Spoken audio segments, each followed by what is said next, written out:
অনুরাগের ছোঁয়া সিরিয়ালের নতুন পর্বে স্বাগতম। আজকের পর্বে আমরা দেখতে পারব যে কি পেশেন্ট কোথায়? পেশেন্ট নেই, কোথায় গেল? কোথায় গেল? কি হয়েছে সিস্টার? এই কেবিনে পেশেন্টকে দেখেছেন? আপনার বাইরে যেতে দেখেছেন? মানে সূর্য কেবিনে নেই? কি বলছেন সিস্টার? এটা কি করে সম্ভব? একটা অসুস্থ মানুষ এভাবে কেবিন থেকে উধাও হয়ে গেল। আপনারা তো এখানেই ছিলেন, কেউ খেয়াল করেননি? না, আমরা আসলে দাদুভাই এবার কি হবে? ঈশ্বর, টেনশনের ওপর টেনশন।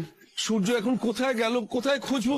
আপনারা একটু দেখুন প্লিজ। হসপিটাল থেকে পেশেন্ট উধাও হয়ে যাচ্ছে, সেটা আপনারা দেখবেন না আমরা দেখবো? আমি কিচ্ছু জানি না। আমার বাবাকে যেখান থেকে সম্ভব সেখান থেকে এনে দিন। কি হয়েছে? কি হয়েছে?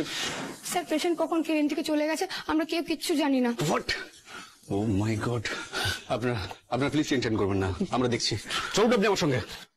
তোকে এখানে কেউ খুঁজতে আসবে না, কেউ না। কেন বলতো? সূর্য সন্ধ্যে তো তার বাচ্চারা নিয়ে ব্যস্ত থাকবে। তুই না, তুই এখানে একাই থাকবি। আমাকে আর আলাদা করে কিছুই করতে হবে না। চিতার আগুনের জ্যান্ত পুড়ে মরবে তুমি। আর বড় জোর 12 ঘন্টা তোমাকে কেউ বাঁচাতে আসবে না। যে করে হোক আমার মাকে বাঁচান। আই এম সরি, উনি আর নেই। এই ছিল আজকের পর্ব। পরবর্তী পর্ব দেখতে আমাদের চ্যানেল সাবস্ক্রাইব করে রাখুন।